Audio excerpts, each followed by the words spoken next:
What up, people? Push Wild Black here with Push Wild Black Sports. And that was a game, I guess. I don't know. This is going to be a little different than my usual Bears vids because I missed last week because I was sick. And I feel a little better, but not 100%. So if my voice sounds a little different than usual, then that's why. Okay, so Bears lose 27-24 to the Lions.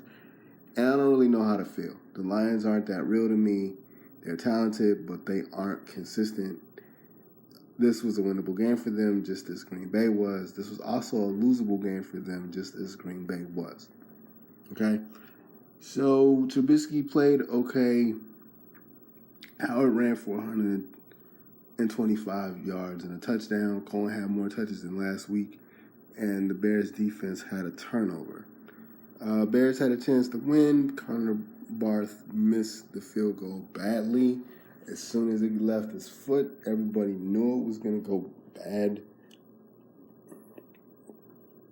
The Bears are 3-7.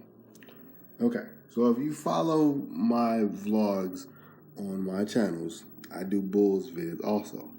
They're also going through a rebuilding stage, and they make me genuinely more angry than the Bears do because I know exactly what the plan is with them, and it's not working.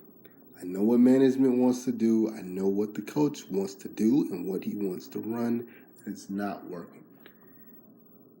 With the Bulls, they never wanted to trade Jimmy Butler. They should have a long time ago, but they never wanted to do it. Derrick Rose got hurt. You give the keys to Jimmy. They ended up trading Derrick Rose to New York. You get some young talent, right? And you get Lopez. And you give the keys to Jimmy. D-Wade falls in their lap. Rondo falls in their lap. And there it is. Tibbs and management didn't get along. Specifically, Gar Forman didn't get along. They let Tibbs go. They hired Fred Hoiberg. I don't think Fred Hoiberg is a good coach, but they know the guy. Gar Forman and knows Fred. They're cool. That was a Gar Forman hire. Okay, I genuinely believe Fred's a nice guy. I just don't believe he's a good coach. I know what they want to run. I know what he wants to run. He wants to run a very similar offense to Golden State. The problem with that is you don't have the shooters to do that. And the reason why this whole situation happened, one of the reasons why this whole situation happened is when it became apparent that the best the Bulls can do with Jimmy Butler was maybe make it to and when I say the best they can do with Jimmy Butler as the number one guy, I say that as the number one guy. Jimmy Butler is a very good NBA player and an elite defender, and he developed into a very serviceable offensive game. It's painful to look at, but it can work. The most you're going to get with Jimmy Butler as a main guy, let me put my newbie down. The most you're going to get with Jimmy Butler as a number one guy consistently. I mean, not as a closer, not as a guy. Like in Minnesota, he's going to be a closer. And this is not going to be an NBA thing. I swear it isn't. But as a closer to where he's not going to be asked to run the offense all game. But as a closer, he was actually going to work with Minnesota initially because Minnesota couldn't close games. And they couldn't really defend well. So it works well with Minnesota, with him being the second option to Towns and maybe the closer in final seconds. From what I've seen with Minnesota, though, Jimmy's like the third option, which actually fits him more. Okay? The most you're going to get with Jimmy Butler is the main option. I've seen it happen. I've watched it for years. Is basically what happened last year. You're going to get in the playoffs and you're going to get your butt handed to you in the first round. Okay? And Rondo saved that season and saved that playoff series and made that playoff series competitive until he got hurt. because they were about to beat Boston until he gets hurt. You know what I'm saying? And the elite defender that was Jimmy Butler couldn't stop a 5'9" scoring point guard, but I digress, and I'm going to get back to the Bears in a second. So they traded Jimmy Butler, which they should have did a couple years ago, okay? Specifically, they had D-Wade. That wasn't working. They bought him out. I think they either I don't know if they released Rondo or they traded him. But the big three that they tried to build, they got rid of. Specifically because of Fred Hoiberg. That is their franchise right now. Marketing's doing wonderful things, but Fred Hoiberg is their franchise. That's who they believe in. That's who they're hitching their wagon to. Okay? So I know what they want to do. I know what they want to run. And it's frustrating because I'm watching the Bulls and it's like Fred Hoiberg's bad and the offense is not working. With the Bears, this is where I don't really know what to feel because everybody's mad. Everybody locally here is saying all this stuff, and it's like, do y'all even realize what's going on here? Okay, Phil Emery gets fired. Mark Trestman gets fired.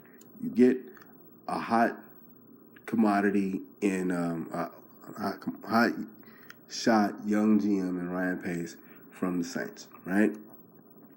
So he comes in here. You also get the ownership thought it would be best to get instead of having two young guys in the front office and the coaching staff, you get a veteran coach. So they get John Fox, right? So John Fox is here, Ryan Pace is here. Ryan Pace has a vision. John Fox has a way he wants to play. And then you have Cutler, and you have all this veteran talent, and it wasn't really going anywhere. So they decide to trade everybody, and Cutler gets hurt. Cutler retires, and Dow Loggins, and you're basically left with Dow Loggins. The offensive coordinator that worked well with Cutler leaves, and you have Dow Loggins, and you have John Fox. Now, with Ryan Pace, with a handful of drafts, you have some decent players, you have some bums, your big wide receiver gets hurt, you had a couple of free agent signings that either hasn't really worked out or hasn't worked out like you thought because of injury and just because of stupidity, because I think it was the McDonald signing that failed. So Ryan Pace had to tear down a team and kind of rebuild the team and kind of figure out how to restructure a team. They had to redo the foundation, right? You don't really know. There's an idea of what he wants to run or what he wants the Bears to be. Him coming from New Orleans and this last draft specifically, I can see what he wants to do. He kind of wants to build it like New Orleans. Now, locally here, that can be debated because I've heard people say, no, he doesn't really want to do that. But the way he's drafting, the way he drafted this last draft, I can kind of see where that comparison comes from. Because he found a bunch of diamonds in the rough, and he found a bunch of, guys that were mirror images of, Adam Shaheen is basically Jimmy Graham. Now, he might not be as good as Jimmy Graham, but he's Jimmy Graham. And Tariq Cohen is Darren Sproles. Now, here's the situation. The quarterback situation for me has always been an issue because last year's draft, where we got Mr. Trubisky. Mr. Trubisky's a project. He is. Anything this season, Mr. Trubisky's a project. Mike Glennon was a project. Mike Glennon has tools. but he was a project. You didn't know what Mike Glennon had. He scouted Mike Glennon. He wanted this. He wanted him a couple of years ago, like when Pace first got here. So you got him, and you find out really that he can't move. He's stiff. He gets hit. He fumbles. He locks on receivers. He's a project. He's a developmental young quarterback with tools, but he's been a backup. You're trying to see if he can be a starter. He wasn't. And my biggest issue with the Bears was, okay, we knew after week 3, start the rookie. We knew basically like at week 2, week 3, start the rookie. There's no point to have Glennon there if you drafted Trubisky anyway. Here's my thing with Trubisky, though. That entire draft of quarterbacks are 2-3 years away. Deshaun Watson was the one quarterback that was NFL ready just because he's a senior and just out of game experience. He was going to be the most NFL ready. He was still a project just because he came from a spread offense and nobody really knew if he can grasp an NFL offense that well. They switched the offense to where he's comfortable. They let him do him. They let him have some bad games. They let him have some good games for the injury. If he comes back from that injury, well, Houston has a very, very decent future if he comes back from that injury with the same talent level and ability as he did before the injury. Everybody else was a project. Trubisky was a project. Pat Mahomes was a project. Kaiser is a project. Every single quarterback in that draft was a project. So the idea that Trubisky isn't developing unless they throw the ball down the field, which I'm hearing all the time, and everybody got their whiz for the last couple games. He has talent. He has ability. We knew he had ability. We knew he had talent in the preseason. The team isn't going anywhere anyway. You're still in the rebuilding stage. You're still trying to set up the foundation of this team, and that's it. So everybody is getting there. Yay, Trubisky's throwing the ball down the field. But here's where I don't know how to feel. I'm glad the kid is starting. Okay, Glennon is not the future. If you're going to make Glennon in the future, you shouldn't have drafted Trubisky. I still have issues with how he got here because you gave up picks to get a guy that is a project. Now, he's better than Glennon. He should have started in the beginning of the year. This is where I don't really know how to feel going forward. I never thought this team was going to win anything more than 6 games. But the defense was better than what I thought they were going to be all around. They have safeties. I just thought they had a rush. They had safeties. They have, although young, and you can still throw on them, they have a couple corners that can actually make some plays. They have a linebacking core that, when healthy, is good. Nick Fangio is a genius. I don't know how he's making this team competitive defensively, but they are. They're always keeping them in the games. But offensively, I don't really know what the Bears' identity is because it isn't run first, because it's weird. They'll run the ball and then they'll get away from it. Or they'll try to pass the ball and then they'll get away from it. Like, they don't have receivers, but they find guys that can be consistent. Kendall Wright is consistent, okay? Dontre, I'm killing this dude's name. Let me bring up my computer here so I can read it right. Give me a second, y'all. Okay, Dontrell Inman in the Green Bay game had 6 receptions for 88 yards. Didn't get a touchdown, but he showed that he can be a reliable threat, receiving threat. Does that mean he's going to be the number 1 receiver of the future? No, doesn't. We still got to look for that. But it does mean that he can be serviceable, just like Cameron Meredith was serviceable last year and can prove that he can be competent. That doesn't necessarily mean Cameron Meredith is going to be the receiver of the future by any means, but he can be on this receiving core. Why in the Green Bay game he had 88 yards and 6 catches and is clearly the Bears' best receiver right now. And then when you look at the game today, hit this up today. When you look at the game today, I think he only had like 43. Yeah, he had 43 yards today. And it's like, this is the issue that I have with the Bears. What do you want to do? What do you want to be?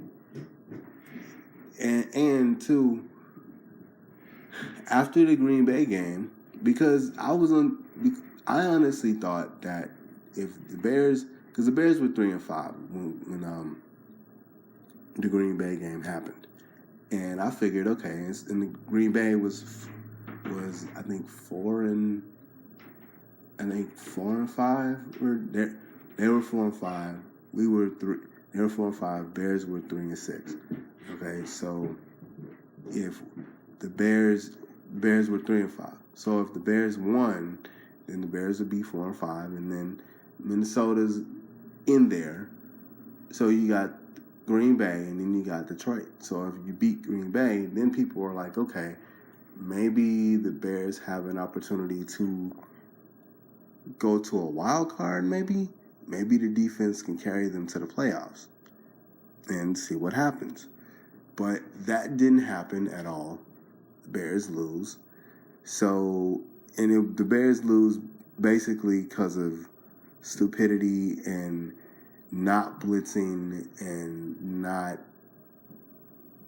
and basically taking Green Bay lightly.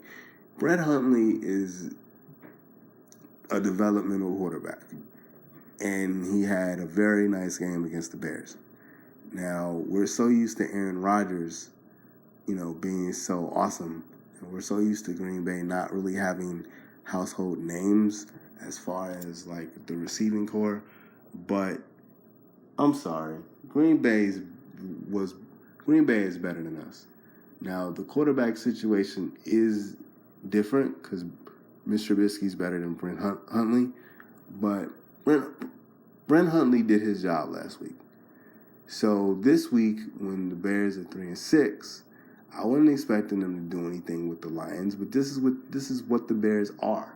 You never expect them to do anything on paper because on paper they don't look like they can be competitive, with the exception of the Green Bay game, where that was the game where they were favored for the first time this season. So with the Lions, I wasn't expecting the Lions and the Bears to be close, but yet they were because the defense is the way the defense is. But then at the end of the day, it's like when you have your main receiver only have 43 yards and you run the ball, and then in the third quarter you not necessarily forget about Jordan Howard, but for most of the third quarter he doesn't touch the ball, and Dontrell Inman you don't throw to him until it's the fourth quarter. Like, I'm getting tired of hearing how you don't have separation, because I'm getting tired of hearing that they can't get separation from defenders. That might be true, but you still got to figure out how to get the ball in the end zone. Like, you might have a bunch of possession receivers, but possession receivers can make a lot of money in this league and around good coaching. And with Dow Loggins, I don't know what he wants to do. I don't know what Fox wants to do. I know Fox wants to run, but then it's like, okay, he runs and then you forget about him. Or you got Tariq Cohen, and it's like you're taking carries away from Howard to get Cohen involved. And then you're going to make Cohen a receiver, and then you don't get him touches in the Green Bay game, and you try to get him touches in the Green Bay game, but then in the Lions game rather, but then he's not on the field in the fourth quarter, and Ingman is your best receiver, but you're not throwing to him, and Wright is your most consistent receiver, but you're not throwing to him. See what I'm saying? Like, I don't really know how to feel here, because honestly, I can't get mad because Pace drafted a bunch of projects. I can't get mad because the line is injured. I can't get mad because the defensive line is injured and they're still keeping this competitive. I can't get mad because John Fox and Dow Loggins will probably be gone if the Bears end up being like 4-12 or 5-11. And then, because you got to give Ryan Pace a coach. You got to give him one or a couple more seasons before you let him go. But he has to be able to bring his offensive dude in. And anything that happens to Mr. Trubisky is a bonus because he wasn't supposed to start anyway. Ryan Pace just scouted Mike Glennon wrong, which sucks because you gave up an extra pick to get Trubisky. Like, the whole quarterback situation, I still think is wrong. I'm glad that we have Mr. Trubisky. I think he's going to be a good quarterback, if not a Pro Bowler in this division. But the way he got here, I still don't agree with, even though it worked out. But, I don't really know what Ryan Pace is as far as, is he a good GM or is he not a good GM? So there are question marks everywhere. Whereas with the Bulls, I know exactly what the front office is. I know exactly what the coaching staff is. I know exactly what the talent level is. And they genuinely frustrate me more. As with the Bears, there are some things that I don't like. But basically, with that, it's the inconsistency. Like, I just don't know what Dow Loggins wants to do, and I don't know what Ryan Fox wants to do. And I think if you get them two out of here with those last two losses with Green Bay and Detroit. See, the thing about the Green Bay and Detroit game, if you beat Green Bay, then you're 4-6. Or you're 4-5. Okay? And then if you beat the Lions, which this game was totally winnable today. It was. If you beat the Lions, then you're 500. Then you're 5-5, right? So then you're up there, you're fighting for a wild card spot. You're not beating Minnesota, but you're fighting for a wild card spot. And if you're 5-5 and you end up 8-8, then the idea is, okay, Fox is good. Okay, Loggins is good. And I like Dow Loggins. I just need Tim to figure out what he wants to do, what he wants to do as an offensive coordinator, and stick with what you want to do. Like, figure out what you have. The receiving core is going to work itself out. Figure out what you have, run your stuff, figure out who can run your stuff, and do what you do. But them trying to save face and win games and try to win as many games as you can, yeah, you can do that, but you're taking away from what you want to run. And with these, I think he's too random with his offensive play calling, and they need an identity. You can say what you want to say about Lovie Smith, and the offense is there when he was coach, or you can say what you want about Mike Martz or whatever. You know what they run, and they try to build teams around what they run.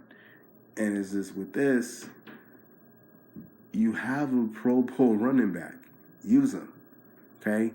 Your receiving core is bad, but you have some bright spots. Josh Bellamy can't catch. Stop trying to make him a receiver. We've had this problem with Devin Hester before. He can't catch, okay? You have possession receivers. Figure out a way to get in the end zone with a bunch of possession receivers. And if Dontrell Inman is your best receiver, put him out there. Put him out there and target him. And Adam Shaheen, I'm glad that Adam Shaheen finally got touches, but he should have been had packages for him, plays drawn up for him, or because he's been in a lot of games today, or he's been in a lot of games this season, but it's he's able to. He was just a blocker. He really wasn't a pass catching threat. Now with the injuries to everybody, he's a pass catching threat, and you can see the athleticism. Well, that should have been evident from the jump, but because of how Dow Loggins is and because of how John Fox is with their randomness, I don't necessarily know if he could have developed a lot sooner than he's developing now. So, I don't know. That's just my ramble about the last two Bears games, man. I don't really know what to feel. I'm not mad. I'm not happy. I'm just kind of waiting until the offseason to figure out what they want to do. Because if this ends up being, like, if we end up letting go of Dow Loggins or John Fox, or if we end up letting go of John Fox, and then you give Dow Loggins the head coaching job, which I don't want that to happen, but let's just say they do that, or they give Nick Fangio the coaching job, and because he proved himself, and they decide to keep Dow Loggins, and they get somebody, or they put Dow Loggins as the head coach, and John Fox isn't there to say, I want to run the ball and I want to be conservative, and you let Dow Loggins just figure out how to be a coordinator or how to be a coach and figure out how to run the scheme, then okay, cool. But right now, it's a bunch of question marks, and we got to figure out what question marks are, what are the answers to some of the questions before we genuinely get mad at the Bears and start hating on the Bears all the time. And this team has to be healthy, because this team is not healthy at all. So anyway, Push a Wild Blackout. I don't want Josh McDaniels to come here. I know that's a big thing, but there's some issues with McDaniels when he was in Denver that I saw that I don't think a lot of people are noticing. But I'm probably not gonna do that video unless they hire him. But yeah, the thing is here, we gotta figure out how to solve the coaching problem before anything else. Because if there's no consistency offensively, then what's the point of being mad about this? But anyway, y'all, Push Wild Blackout. Later.